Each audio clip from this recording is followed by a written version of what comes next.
Pero a María O'Donnell y a Ernesto Tenenbaum. ¿Cómo les va? ¿Cómo andás, Luis? Oiga, qué linda está. Muchas Permítame gracias. el piropo que se lo diga. Qué lindo. Para mí son dos de los periodistas que yo más respeto. Primero porque son tipos súper inteligentes, son buena gente y aparte tienen una mirada crítica. A mí me parece que alguna vez un común amigo dijo, yo estoy seguro de muy pocas cosas, de todo lo otro estoy dispuesto a debatirlo y me parece que esto representa un poco lo de ustedes. ¿Cómo estás viviendo esta semana rara de decisiones, María? Bueno, es una semana muy complicada, ¿no? Porque lo vienen charlando ustedes, es un dilema muy grande el que tiene el gobierno con números que le dicen una cosa y una realidad con la que choca con diversas dificultades, la falta de consenso, la falta de acompañamiento de gobernadores, la resistencia de Larreta, pero también el propio ministro Martín Guzmán, ¿no? Donde tuvo el sábado una definición. Gran nota de ustedes, quiero decir, en CNN. Después voy a pasar bien el chivo lo que están haciendo, pero gran nota, sí, perdón. Claro, pero ahí él tuvo una definición bastante contundente, ¿no? Dijo, no hay margen para volver a cerrar una cuarentena estricta como la del año pasado, ni tendríamos herramientas para ayudar a los sectores que se viesen obligados a cerrar. Entonces es un dilema, a la vez es un dilema en el que quizás no tenés opción, no podés elegir. Creés que podés elegir, pero no podés elegir. ¿No sentís que hay que agregarle el dilema, el viejo dilema del 18 de marzo que pasó? Economía y salud, se agrega un otro dilema, que para algunos, y me incluyo, no funcionó, o sea, no fue exitosa como se planteó la estrategia, otros dicen sí fue exitosa. Entonces digo, se agrega el componente de un año sobre los hombros de esta situación. Sí, absolutamente, y una situación de mucha incertidumbre con relación a que, a mí una de las cosas, Ernesto mira mucho las cifras del coronavirus, es un experto en todo esto, pero a mí me preocupa un poco lo ralentizado que viene el ritmo de la vacunación, a pesar de que ahora tenés, digamos, se dieron 4.300.000 dosis, hasta no vi el último número de hoy, pero menos de 4,5 millones, tenés 7 millones en el país, 1 millón distribuidas, y vos ves la curva de cómo vacunan y no aumenta la velocidad de la vacunación. Y entonces no vas a llegar. Provincia de Buenos Aires dice que para esta semana dio 300.000 turnos, pero a mí me preocupa eso hoy. En ese dilema, ¿cómo te parece, Ernesto? Mira, a mí me parece que uno puede evaluar qué es lo que hizo y qué es lo que está haciendo el gobierno, y lo hacemos todo el tiempo y es totalmente válido, pero me parece que a esta altura el dilema no lo tiene el gobierno sino la sociedad. Porque el gobierno en algún punto, todos los gobiernos, hasta el de Angela Merkel, son débiles frente a la posibilidad de imponer su criterio. Porque vivimos en democracia, porque estamos muy acostumbrados en la sociedad occidental a que cada uno es libre de decidir lo que quiere. Y está bien que sea así, con lo cual en algún lugar, cuando vos ves que al mismo tiempo se va produciendo una explosión de casos y una conducta social que como mínimo no es prudente, porque uno ve todo el tiempo esta situación, el gobierno ¿qué puede hacer? Suponete que el gobierno diga todo el mundo vuelve a las casas. Eso no va a pasar porque la sociedad, o no sé, pero en principio pareciera que no. El gobierno tampoco maneja la mayoría de las fuerzas de seguridad, con lo cual depende de los gobernadores y de la voluntad de las fuerzas de seguridad de cada provincia de poder cumplir cualquier medida que tome. Entonces, lo que puede dar el gobierno al tomar una medida es una directriz. Dice, a mí me parece que lo que tenemos que hacer es esto. Y después la sociedad verá si la cumple o no. Vos ves en este momento, hoy por ejemplo, hoy la ciudad de Buenos Aires informó 2.500 casos. Es 800 o 900 casos más que lo máximo que tuvo en la primera ola. O sea, y además viene de 2.000 y antes de 1.700, o sea, ese famoso tema de curva exponencial que sube. La positividad de la ciudad de Buenos Aires hoy fue del 50%, hace 3 semanas era entre el 5 y el 10. O sea, vos tirás test y cada 2 personas, una aparece contagiada. Con lo cual, si era verdad lo que nos venían diciendo desde el principio, que es que primero se contagian los jóvenes y después los grandes, y vas a tener un problema, o es muy razonable pensar que en las próximas semanas vas a tener un problema muy serio de tensión en el sistema sanitario, de contagios, de muertes, etc. Frente a eso, ¿qué hace la sociedad? Hoy es una sociedad mucho más desarmada que hace un año, por lo que vos decías del cansancio, porque hay menos conciencia, porque el gobierno también, los gobiernos, también el gobierno de la ciudad, dieron barquinazos, un poquito más para acá a veces, un poquito más para allá, etc. Y también los gobiernos están constituidos por seres humanos que no saben qué hacer frente a un virus que les da un baile bárbaro acá y en la China. Entonces, me parece que se acerca un momento de dilema de cada uno de nosotros, donde el gobierno tiene sus propios dilemas, cómo hacer para dar una orden que es necesaria pero por ahí no se cumple, cómo hacer para preservar la economía cómo hacer para ser creíble 2 días después que dijiste váyanse a la costa sin ningún problema, cómo hacer para frenar lo de la costa cuando hay una presión social enorme para que permita lo de la costa. Entonces, está atrapado en un laberinto, pero finalmente va a depender de cada uno de nosotros. Pero es cierto, yo comparto eso, ¿no? Pero ¿no sienten también que hay una probablemente por la grieta, probablemente por el modo que se hace política en la Argentina, una soledad, yo creo que generada, autogenerada, autoinfligida del gobierno, que no comparte decisión con nadie. O sea, yo sé que no se puede comparar con otros países del mundo, pero en otros lugares estas decisiones se debaten en el Congreso. Ya sé lo que me vas a correr, me vas a decir, en este Congreso que tenemos tan miserable muchas veces, es muy difícil cuando vos tomás una decisión solo, sin ningún tipo de consenso más que tratar de ver qué pasa con Larreta, al que castigás en lo político. No sé cómo lo ves, María. No sé, yo creo que en ese sentido creo que al revés, que creo que Argentina fue un ejemplo donde el federalismo, digamos, en sus momentos mejores y peores, pero vos lo viste a Gerardo Morales y a, digamos, gobernadores de la oposición, más o menos sin terminar de sacar los pies del plato de lo que era una estrategia que frijan en común, y ves que hay un esfuerzo de tratar de ponerse de acuerdo antes de hacer anuncios.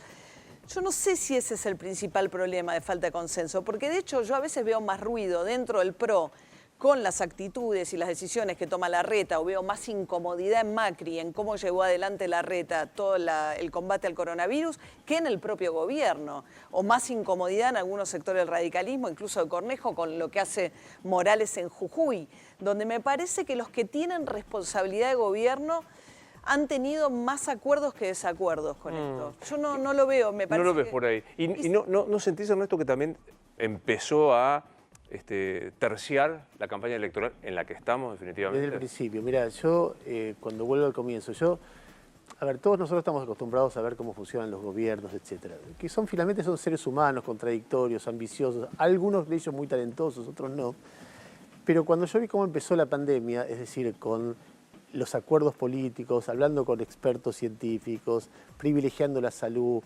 consiguiendo barbijos, camisolines, respiradores, test, lo que se podía a la desesperada. Me pareció realmente que se estaba haciendo algo en los 3-4 primeros meses que estaba muy por encima de lo que yo siempre he visto en política, muy por encima. Y después volvió lo de siempre, que uno deja de entenderlo tan claramente. Entonces cuando Alberto Fernández le quita los fondos así de sorpresa a Rodríguez Larreta, la lógica de la coalición gobernante empieza a imponerle a Alberto Fernández que rompa esa foto, y él la rompe o la rompe por momentos y después tiene su respuesta a eso del otro lado. Siempre un gobierno sometido a un bombardeo de críticas, a mi entender en este contexto un poco exageradas, porque se le pide que sea Dios a un gobierno que no puede ser Dios porque es un gobierno. Entonces toda esa dinámica va rompiendo aquella foto que la población pero aplaudía con emoción porque decía 80% de imagen positiva, todos en ese momento. Bueno, eso se rompió, entonces, y parte de la responsabilidad, una parte muy importante la tiene el gobierno nacional, sin ninguna duda que, bueno, toda la agenda del lawfare, de la justicia, que es tan divisoria, aun si tuvieran razón que no la tienen, volvió a romper, a revivir viejos fantasmas, Cristina, nada, imponiéndose sobre Alberto tantas veces. Bueno, todo eso hace que hoy se llegue a una sociedad cansada, con menos conciencia, un gobierno más dividido. Esa foto de la dirigencia política unida ya no existe, y si existe va a ser poco creíble. Y entonces eso, ahí sí hay una responsabilidad. Ahora es lo que somos finalmente. Luis, mira, claro, sí. Yo hoy hice una nota sobre Manaos, que había salido en Infobae, y yo hice una familia argentina que vivió en Manaos. Y contaba que en diciembre, cuando empiezan a subir los casos, el gobernador decide cerrar, es decir, que cerrar los restaurantes, cerrar los bares, cerrar las escuelas, fueron a la casa a buscarlo para lincharlo. Entonces el tipo retrocede y después se produce el desastre.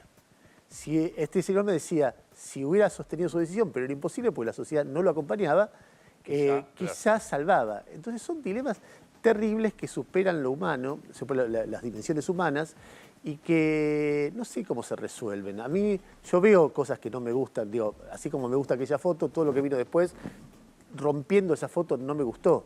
Sí, ahora, yo lo que trataba de explicar es esto, o trataba de señalar es esto. No puedes manejar el virus, está clarísimo, o sea, esto no puede manejar absolutamente nadie. No puedes manejar el colapso de la fabricación de la vacuna, que hay laboratorios que... Pero si a eso vos le sumas, no puedes manejar la naturaleza humana, porque yo también siento que hay un juzgamiento feroz en el tipo que decide, me voy a la costa y veo qué pasa. Me parece que forma parte de la naturaleza humana. Lo que sí puedes juzgar es que en el medio de este desastre se lancen a hacer política en ese sistema perverso que es conmigo o en mi contra, y generás esto, porque es todavía más estresante, me parece. Sí, sobre todo, además, cuando entra en el medio temas por ejemplo, como la vacunación, donde todos nosotros seguramente tenemos un ser querido al que acompañamos a vacunarse y lo vivimos con una enorme emoción. Entonces, cuando la vacuna entra dentro de esa discusión, se vuelve muy triste, ¿no? De un lado uno ve la discusión acerca de si el PAMI tiene que vacunar o no, si la Reta privatizó o no el sistema de vacunación, etc. Y yo quisiera entender mejor por qué no acelera el ritmo de vacunación. No lo entiendo. También me parece una discusión válida el hecho de decir, bueno, estás repartiendo proporcionalmente a la cantidad de población que tiene cada distrito. Está bien, fue un acuerdo de todos los ministros de salud reunidos con Carla Bisotti. Ahora, la ciudad de Buenos Aires tiene más de 1 millón de adultos mayores de 60 años porque es una ciudad envejecida. Una ciudad ñosa, punto. Entonces digo, ¿por qué no? Si vamos a repartir según población objetivo, ¿no? ¿Por qué no empezamos? ¿Por qué alguien menor de 60, que es un argentino, según su lugar de residencia, va a acceder antes o más tarde? A mí eso me parece... No me gusta. Ese tipo de situaciones me parece que es donde aparece lo peor de la discusión política, chiquita, respecto a un hecho. Decir, bueno, está bien, diseñemos población objetivo. No me importa dónde vivo. Si tengo todos los de 75, vamos a recibir al mismo tiempo, los de 70, etcétera, etcétera. E insisto, me parece muy lento el dispositivo. Sí. No estoy y a eso también tenés cuestiones colaterales muy miserables, ¿no? O sea, se enfermó Alberto, entonces la vacuna no sirve. Un absurdo. Vos lo ves a Quirós defendiendo, teniendo que salir a decir el ministro de Salud de la Ciudad de Buenos Aires diciendo de ninguna manera, nuestro objetivo no es que nadie se contagie, sino que es una gran proporción de los que se vacunan no se contagian y en caso de contagiarse baja mucho la mortalidad.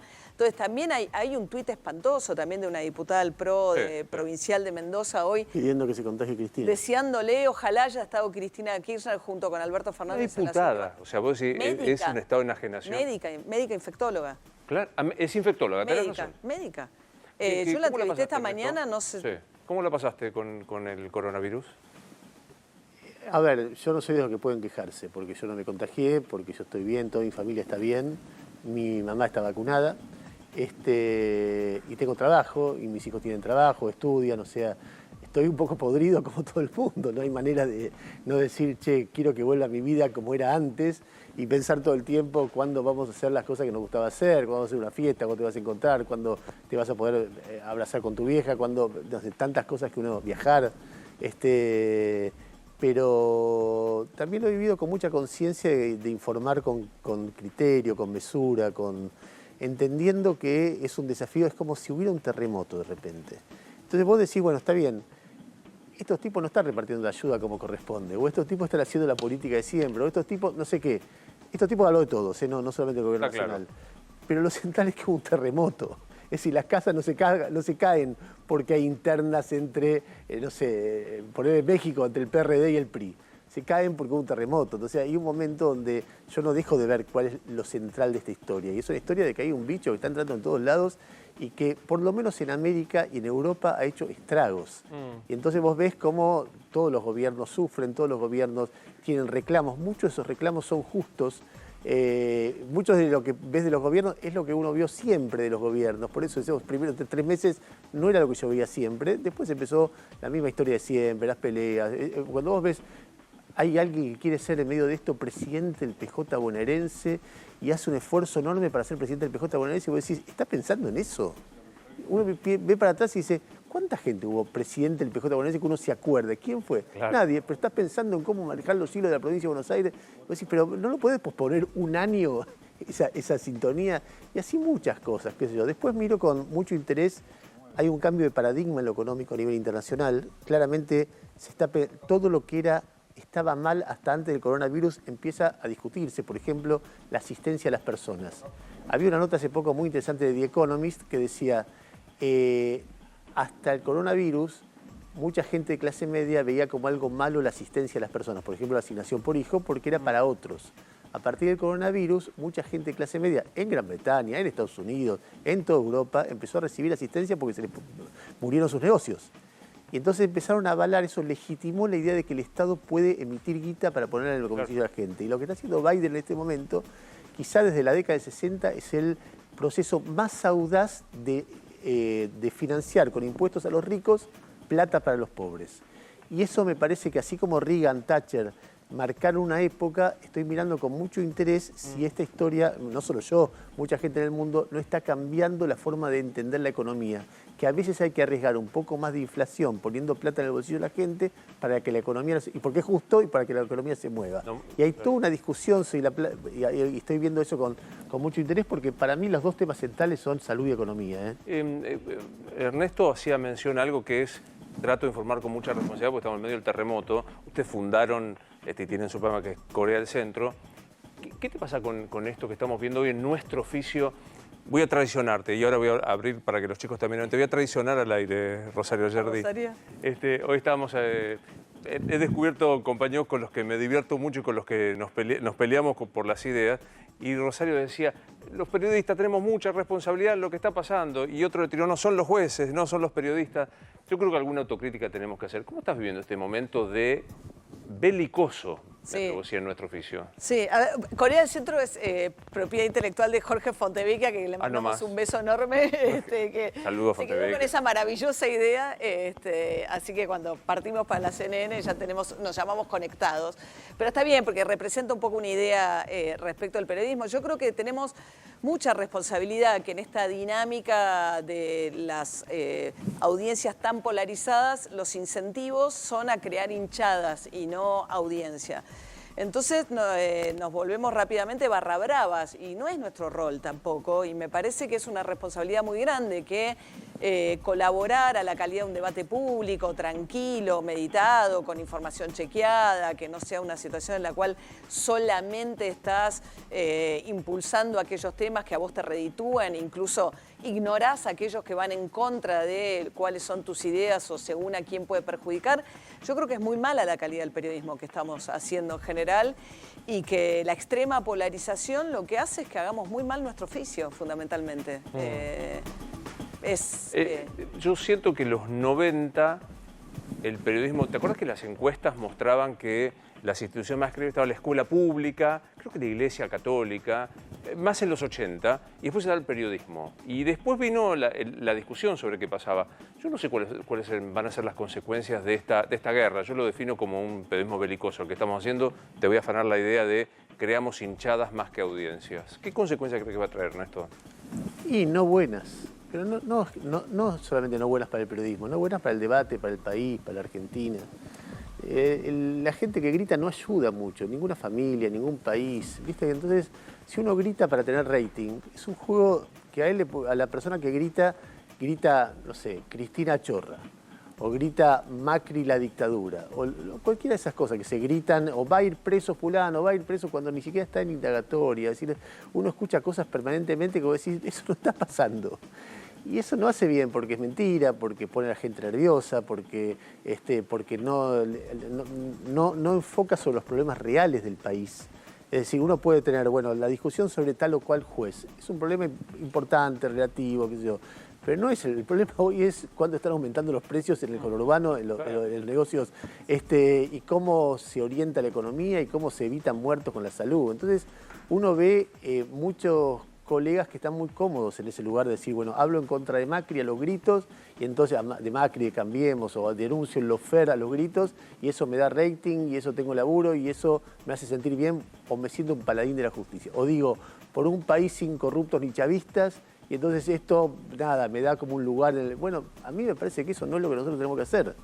Las reglas de nuestro oficio siempre estuvieron bastante claras. Vos tenés que buscar una historia, contarla, tratar de dar una información, como decía María, precisa, hacer una pregunta que sea criteriosa. No pelearte con la persona que estás preguntando, porque si vos estás entrevistando a alguien, es para que se escuche lo que él dice. En todo caso, ponerse en cuestión alguna cosa.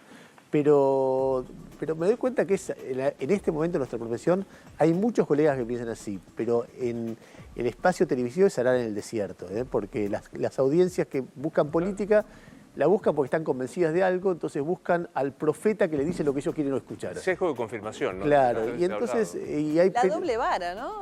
O sea, si uno ve ahora con lo de la justicia, que también coincido con Ernesto que ocupa un lugar totalmente desproporcionado en términos de ciertas otras urgencias, si bien es un tema relevante, por supuesto, pero decís, bueno, si era grave que Casanelo hubiese ido a Olivos y nunca fue, bueno, discutamos por qué fue Boriski 15 veces en pantalones cortos a jugar pádel. O sea, vos decís, no puede ser que se aplique tanta doble vara respecto de la relevancia de un hecho puntual, donde además cuesta mucho que cuando se instala algo que fue una mentira en su momento, digamos, porque fueron procesados los dos que habían denunciado la visita a Casanelo en el medio de la investigación, que después llevó adelante y fue condenado en base a la investigación que hizo Casanelo Lázaro Báez, socio comercial de Cristina Fernández de Kirchner, de su familia en el sur. Pero quiero decir, hay como una doble vara que también hace toda la discusión muy complicada. Y genera una audiencia, estás hablando de esto, pero no hablas del otro, ¿no? Tal cual, automáticamente. O sea, claro, pero es una forma de anular lo que se dice también. Y no sé si a vos te pasa, yo he tratado de desembarazarme, incluso con psicoanálisis, de no quedarme atrapado en esto. Porque a veces, sí, pero hoy no dijimos lo de Boriski en la radio. Entonces me quedé con cargo que me van a decir, pero es que no entró. O sea, porque la agenda se nos fue para otro lado. Genera toda una discusión. Y hay otro tema que los otros días lo hablamos con una colega, que es el tema de la cordialidad está visto como un síntoma de boludismo. Este tipo es cordial, no pelea. Viste que no se puede ser cordial, no se puede ser amable. Depende para quién, porque si vos ves cruzan, digamos, es obvio que si un funcionario o un opositor van a un medio o a otro, el rating sube o baja y hay mucha cordialidad también. Sí, claro. Hay cordialidad con los propios. Hay mucha cordialidad con los propios. Claro. Es la cordialidad con los propios. A mí me interesa, viste, un poquito de tensión, algo, con respeto, con amabilidad. Tensión, sí. Un poquito, una cosa que mantenga al otro alerta, ¿viste? Sí, claro, que no sea una declaración, señores. Sí, para cualquiera de los dos. ¿Cómo el diagnóstico, coincidimos creo, la mayoría del sesgo de confirmación? ¿Cómo se sale de eso? ¿Cómo se desenrosca este problema en el que estamos metidos? Porque es un problema del que también los medios de comunicación son parte, alientan esas audiencias y alientan en todo caso a periodistas que se suben a una tribuna y actúan según lo que quiere escuchar los oyentes, los lectores o los televidentes. ¿Cómo se sale de esto? Con laburo. A mí me parece que con laburo. Es decir, vos tenés una línea, una convicción y la sostenés con el tiempo. Y no pensás en que te vaya bien, pensás en hacer un buen laburo. Y me parece que si haces un buen laburo con pasión, con dedicación, con insistencia, con estudio, viendo fuentes, eso tiene una recompensa. Que probablemente no sea mucha plata, que probablemente no sea mucha fama, pero nosotros no estamos para buscar mucha plata ni mucha fama. No soy quien para decir para qué estamos, pero si vos decís como periodista, estamos para contar una historia y que esa historia sea una historia contada de manera respetable. Entonces nosotros no estamos ni para cambiar el país, ni para voltear un presidente, ni para voltear una presidenta, ni para ser los paladines de nada. Somos periodistas, si se quiere es un oficio menor en algún sentido. Pero aceptar que lo que nos gusta hacer es esto, elegimos contar historias y las contamos y después a cada uno le va como le va. Pero, no sé, a mí me gusta mucho este trabajo y lo respeto mucho y lo disfruto mucho y me siento privilegiado por hacerlo. Pero es interesante esto, ¿no? O sea, también es una decisión personal fuerte que no se le puede atribuir a ningún otro. Es si vos transitas por el carril de contar una historia rigurosamente, con seriedad, con el riesgo de poca plata, poca fama, poco rating, que yo cuantas cosas más, o lo otro que te da mucha plata, mucho rating o mucha fama, es una decisión personal, o sea, no se le puede achacar a las circunstancias de la vida. Y tengo que hacer esto porque si no, no me veo. Pero no te va a ir mal. Si haces un buen trabajo, a alguien le va a interesar. Yo te aseguro que a alguien le va a interesar. Hay miles de ejemplos. Bueno, decenas de ejemplos. ¿Te pasa esto que plantea Ernesto? Lo que pasa es que... Sí, lo que pasa es que tenés que encontrar también medios que vayan por esa lógica, porque es difícil, digamos, uno puede suponer que a veces son solamente el incentivo de la audiencia, a veces seguramente hay otros intereses detrás también de ciertos posicionamientos. Entonces, a mí me parece que se vuelve como una cosa autocumplida, ¿entendés? Es como vos ofertás lo que crees que funciona y no probás tampoco otras cosas. Y yo creo que a veces cuesta generar esos espacios. Pienso que nosotros somos muy privilegiados, entonces trato de pensar no en nosotros, digamos, en este momento respecto de un lugar, de decir, bueno, trato de ir a un lugar sin estar a los gritos. Hay un montón de colegas que hacen unos laburos fantásticos. Pero vos citabas la nota de Hugo Alconada ayer. Una nota ejemplar en la historia que da la de las vacunas. Y así mucha gente hay que trabaja seriamente, que no levanta la voz, que no se cree más que un periodista, que es lo que somos. Que es lo que somos, sí, finalmente. Chicos. Lo entrevistaron hace un par de meses al presidente Alberto Fernández. ¿Cómo ven su figura después de la pandemia, en el medio de las internas, los cambios de gabinete que tiene que hacer justamente por ser parte de una coalición? ¿Cómo lo ven? Yo creo que, bueno, hay evidentemente una limitación que Alberto Fernández tiene por ser, digamos, el presidente de una coalición y ser el presidente sin ser la figura preponderante todavía hoy en la Argentina o dentro de la coalición, que es Cristina Fernández de Kirchner, ¿no? Y es un lío para él, se suponía que iba a buscar equilibrios también por ahí recostado con gobernadores, sindicalistas, y hace permanentemente como un juego donde a veces gana un poquito de terreno, retrocede mucho, pero él mismo, yo a veces pienso que nada más difícil que el ser albertista en este gobierno. Los albertistas la pasan mucho peor, porque no saben qué va a hacer Alberto. Un día los defiende, otro día deserta. A veces es un coronel que deserta de su propio ejército. Otros te dicen, bueno, ¿qué querés que haga? Bueno, que elija una o dos cosas. Entonces, la salida de Marcela Lozardo fue muy desconcertante, porque es su mejor amiga, su socia. Hay que decir, bueno, ¿qué pasará con Guzmán? Digo, el equipo económico claramente tiene una impronta mucho más albertista. No albertista en términos de una construcción político-electoral, porque eso no es lo que busca Alberto Fernández, pero sí en términos de darle una impronta propia a su gobierno. En eso pienso cuando digo albertismo. Y me parece que para los funcionarios albertistas son los que más sufren las idas y venidas de Alberto Fernández, sí, claro, ¿no? Y vos decís, bueno, a Lozardo la entregó tan rápido, bueno, ¿qué pasa con Martín Guzmán, que es otra figura central? Pero ¿no? ahí vos, ¿qué ves? ¿Un desconcierto provocado por un gol en contra de Alberto, o porque es inevitable con una figura de tanta preponderancia de Cristina, que yo creo que este año decidió, desde la carta a los fieles, a los apóstoles, hasta, ¿viste cuando hizo esa primera carta con los funcionarios que no funcionan? Hasta sí. ahora, hasta esto que no fue un informe in voce en la causa dólar futuro, que fue prácticamente, no, fue un discurso político. ¿Vos crees que es un gol en contra de Alberto Fernández o es imposible intentar otra cosa al lado de ella? No, yo creo que es Alberto Fernández, tiene que ser él es el presidente. Yo a veces lo veo con más juego propio a Massa, sabiendo ser más vivo en el medio de esa situación de un poder repartido. Alberto Fernández tiene una limitación clara, tiene un poder limitado y tiene que saber aprovechar y hacer de ese poder limitado que tiene lo máximo posible. Pero yo creo que esta idea de echarle la culpa permanentemente a Cristina Fernández de Kirchner, claro, decir, bueno, tenés a Martín Guzmán negociando con el Fondo Monetario y ese día da un discurso el 24 de marzo diciéndole a los gritos, retando a Estados Unidos.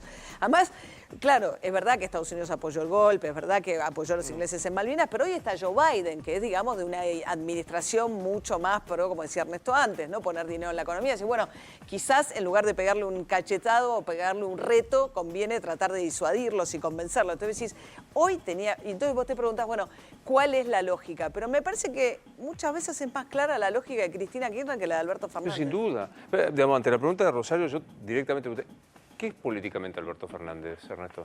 Y no sé si él lo sabe. No sé si él lo sabe. Estamos en problema, ¿no? A mí me parece que, mira, te voy a decir, yo creo que es un presidente débil, creo que es un presidente que se ha ido desdibujando a medida que avanzaba la pandemia. Creo que en la historia del kirchnerismo es muy difícil tener un rol central y no no tener el apellido de Kirchner. Todos los gobernadores de Santa Cruz que no se llamaron Kirchner la pasaron mal hasta que asumió Alicia Kirchner. Y ahí la empezó a pasar bien. Scioli la pasó mal como candidato, Insaurralde la pasó mal como candidato. Vos tenés un montón de ejemplos de gente que va sumando el kirchnerismo, una vez que lo tiene lo maltrata, lo desgasta y lo descarta. Me parece que él... Te edito, débil, desdibujado. Sí, sí. No se sabe qué es. Ahora, al mismo tiempo, te voy a decir algo que pienso con sinceridad. A mí hay un libro que me impactó muchísimo, que es de un gran escritor español que se llama Javier Cercas, que se llamaba Anatomía de un instante. Es un libro que cuenta un golpe de Estado que hubo contra la democracia, el Tejerazo, en España. Y analiza mucho la figura de Adolfo Suárez. Y es muy interesante porque Adolfo Suárez era un tipo que había puesto el franquismo, pero el tipo decide llevar a cabo la transición. Entonces los franquistas no lo querían y los no franquistas le desconfiaban por franquista. Entonces era un traidor para todos, era un tipo no querido para todos. Pero el tipo armó la transición. Y todo el libro muestra cómo el tipo es resistido y es, sospechado por todos. Y al final él le reconoce que en ese momento era necesario un tipo así que no era distinto al resto de los españoles. Entonces a veces pienso, ¿no será que en este momento necesitamos a alguien que sea más débil, más desdibujado para que de alguna manera arme? Y después viene Cristina y lo pasa por encima y digo, no, me parece que no es lo que necesitamos. Claro. Ahora, hay algo en la dinámica de la coalición que no funcionó en este tiempo. Porque si ella hace gestos de desplante hacia él, qué sé yo, el 24 de marzo, lo que mencionaba recién María, es muy fuerte lo del fondo, pero más fuerte es que en el acto central por la dictadura no está el presidente. Y ella hace el acto, lo ningunea. A mí me impresionó, María me dice que es demasiado conspirativo, pero que la locutora ese día diga la presidenta de la Nación, a mí me parece que a una locutora eso no lo puede hacer por sí misma. ¿no? Yo digo que hay algo. No, a mí me impresionó más la presencia de Bernie en primera fila. La presencia de Bernie. Un funcionario menor que había desafiado a la fue todo un acto político de ella. El plantar, yo creo que le delineó, este es el plan. Pero ahí cuando Alberto Fernández va a alguno de esos actos, va e improvisa. Sí, claro. Pero usted tiene la sensación de cuando ella va y sabe cuál es la línea que va a marcar. Sí, totalmente de acuerdo. Ahora, todo eso complica mucho, complica el acuerdo con el fondo, complica la política económica, complica la política sanitaria, complica todo. Es decir, cuando uno ve la historia de la vacuna, una de las historias es Ginés corriendo a Pfizer para que entre AstraZeneca. Y otra historia es el Congreso corriendo a Pfizer con una modificación a la ley que envió el Ejecutivo sin consultar al Ejecutivo para que entre la Sputnik. Entonces hay una historia de peleas geopolíticas, peleas sanitarias. ¿Qué es lo que está pasando en este momento entre el gobierno y las prepagas? Es algo muy difícil de entender también. Entonces hay una serie de situaciones que deriva de la relación entre ellos dos que nunca se termina de entender cómo es. Ahora, insisto, todo eso existe, a veces es muy exasperante, a veces es muy desgastante para un país, para el mismo gobierno. Uno ve los indicadores de imagen y hoy uno los ve muy desgastados a todos, muy cansados también, pero no es lo central que está pasando en el país. Otra vez, lo central es que hay una crisis sanitaria, una crisis económica muy fuerte y que la sociedad va a tener que tomar una decisión en las próximas semanas, que es ¿qué hacemos? Claro. ¿Seguimos de joda y no nos importa la gente que va a morir o frenamos y paramos por un tiempo, más allá de lo que diga el gobierno? Te apelo a tu condición de base, a tu cepa de psicólogo. ¿Qué es las fiestas? ¿Es pulsión de muerte? No sé. No sabes. No sé, pero es la sensación, es un poco de cansancio y un poquito de inconsciencia también, sensación de camino me va a tocar. Es la persona que fuma porque es adicto al tabaco, más allá de que en el paquete dice, mirá que te vas a morir de cáncer. Entonces vos decís, bueno, todos no somos adictos, pero necesitamos el calor humano, la diversión, el placer, etc. Y durante un año largo se pospuso. Y ahora, nada, mucha gente lo está disfrutando, haciendo como que el lobo no está. Pero vos mirás los números y el lobo está. Entonces, y es muy trágico. La verdad que yo estoy muy preocupado por lo que pueda pasar en las próximas semanas. Hoy hubo un número horrible, 270 muertos. Claro. Uno dice, bueno, hubo 4 días seguidos que hubo, fue 80, 90, pero 270 ya es un número que hacía 2 meses que no había. Estamos en una escalada, vamos a estar en 500, 600 muertos por día. ¿Cómo convivimos con eso? ¿Qué sé yo? Es muy desesperante. Martín. ¿No? En la misma línea del análisis que hacían de la gestión de Alberto Fernández o de él como presidente, les quería preguntar su análisis sobre la otra figura del otro lado, de Mauricio Macri. Bueno, da la sensación de que casi todos lo quieren jubilar a Mauricio Macri, menos Mauricio Macri, ¿no? O sea, yo tiendo a creer que uno de los problemas graves que tenemos es que, o sea, nuestra Constitución está copiada de la Constitución norteamericana, acá el abogado me va a desmentir. No, pero la idea de, en Estados Unidos tenés 2 mandatos y a tu casa, o sea, son 8 años y a tu casa. Y un expresidente que terminó 8 años, Barack Obama jovencísimo, claro. Bill Clinton, presidentes que terminaron bien, con la economía bien, jóvenes, con 8 años, a su casa y se terminó. Aunque la Constitución no lo dice taxativamente. Nuestra Constitución no lo dice, entonces se reinterpreta que haces 8, descansás 4 y podés volver. Empezó con Menem, Cristina Kirchner y ahora con Macri, ¿no? Entonces esta idea de que el expresidente no se termina de jubilar nunca, yo creo que produce un estancamiento donde incluso volvemos siempre sobre las mismas discusiones, digamos, Cristina Kirchner y Macri, hace cuántos años que estamos en esos 2 polos. Entonces, me parece que eso le genera hoy un ruido a la propia oposición porque, o sea, uno puede ver el efecto del cierre de la economía del año pasado. La economía argentina cayó el 10%, probablemente haya sido la caída más grande de América Latina, pero venía de 2 años consecutivos de recesión y con un arrastre tremendo, y la deuda con el Fondo Monetario Internacional, que es monumental. Entonces, si Macri no hace una revisión de lo que fue la economía y solo vuelve con el discurso, es verdad, tiene un sector, que será un tercio, 25%, un apoyo núcleo duro, que se ve muy reflejado en ese discurso de si algo nos pasó es que no fuimos demasiado a fondo, ¿no? Si fuimos un poquito tibios. Sí. Para volver tenemos que hacer más de lo mismo y más profundo y más rápido. ¡Epa! Entonces, y ahí mismo eso genera mucho ruido dentro de la propia oposición, ¿no? Y creo que es un lío hoy Macri para la oposición, creo que es un problema, porque les revitaliza una base, pero es una base que no les alcanza ni para mantener la unidad de la oposición, que entiendo que todos, tanto la coalición de gobierno como la oposición, al final del día saben que separarse es un suicidio. También, viste que es un lío, probablemente en nuestro análisis, ¿no? María Eugenia Vidal fue 4 años gobernador de la provincia de Buenos Aires, no de cualquier lugar. Se mantiene en absoluto silencio. Si se mantiene en silencio, la criticamos si hubiese hablado. Es demasiado cálculo, ¿no? Ya no se sabe ni en qué. Claro. A esta altura hay una, ¿no? Me parece que ya está, o sea, no pueden no aparecer. Que viendo la figura de Macri que te planteaba Martín, Ernesto. A mí me sorprende que Macri habla como si tal cosa. Es decir, Macri sale, hace su libro, poca autocrítica, no entendés qué hizo mal. Y la verdad que fue un gobierno muy malo, muy malo. Uno puede ver el gobierno de Cristina.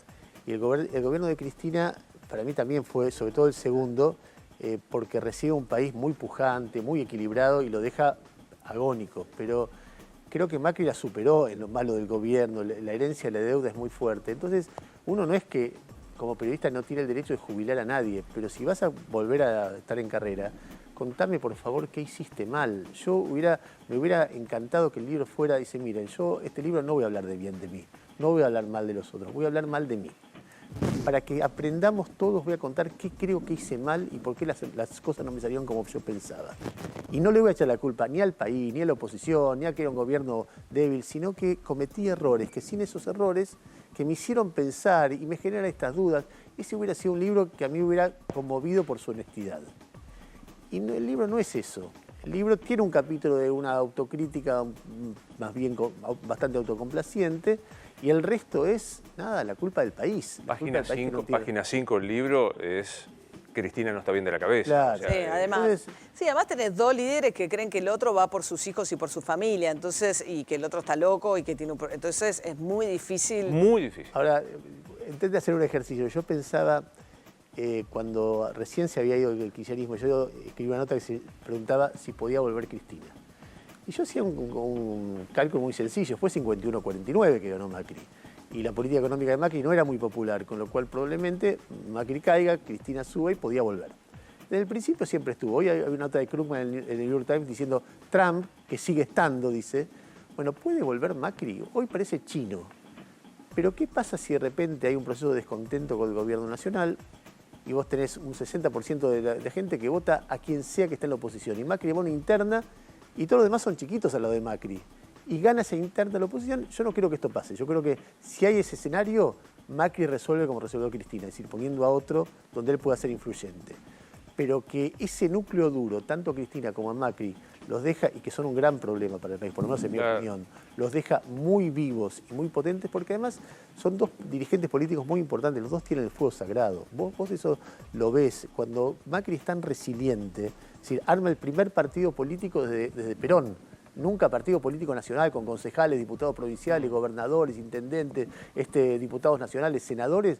Desde Perón no hubo otro. Único no peronista en terminar su mandato. Claro, entonces vos tenés un grupo muy fuerte. ¿Es que es resiliente políticamente hablando o es resiliente personalmente? Yo creo que lo mueve más el enojo que tiene por lo que se piensa de él, más que la convicción de un armado político. Pero cuando él fue jefe de gobierno salió derrotado y volvió. A mí me parece que tiene una resiliencia. ¿Tiene? Tiene mucha ambición de poder. A mí me parece que, a pesar de que tiene como una actitud un poco displicente, quiero terminar a las 8 de la noche y preservar mi familia, me parece que nadie llega a ese lugar si el poder... Es un hombre muy tenaz, muy persistente, como lo es Cristina.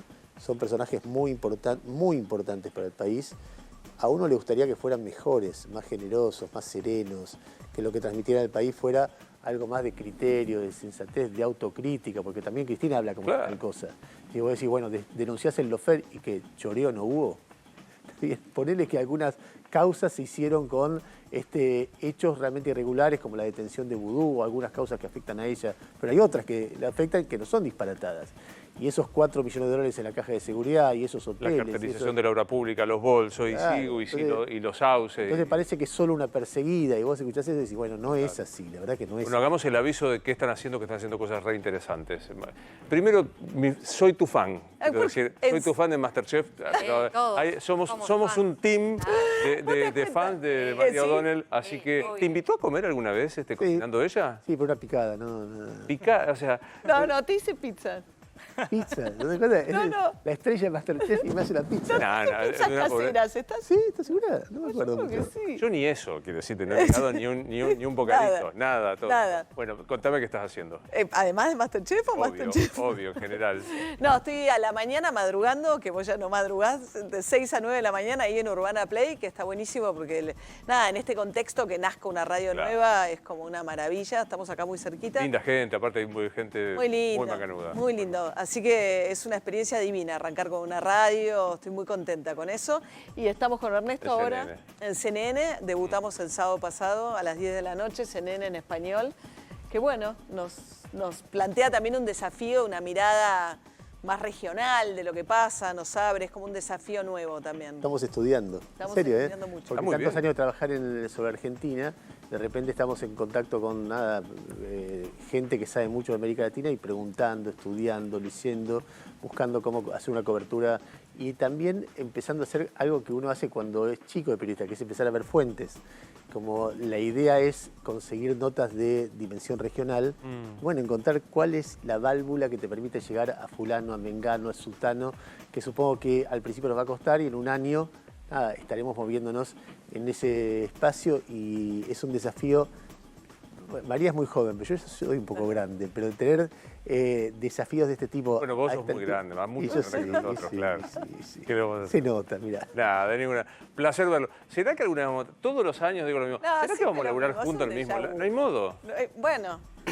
Déjame decir una cosa, y radio con vos todas las mañanas. Obvio, radio con vos. Infobae los domingos. Infobae los domingos, gran columna de los domingos. Así, le cuento a la gente, tuvimos así un pasito, parecía que sí, que íbamos a laburar juntos y la estropeó Ernesto. La estropeó Ernesto, como corresponde. Siempre la estropeó Ernesto. No, acá nos invitaron a trabajar en América, fueron muy generosos y bueno, no nos daba el tiempo porque eran todos los días. Ojalá se pueda pronto. Sí, ya se va. Me gusta verlos. Gracias. Seguro. Un placer Gracias, verlos. Luis. Gracias. Rosario, vamos a hablar un poco de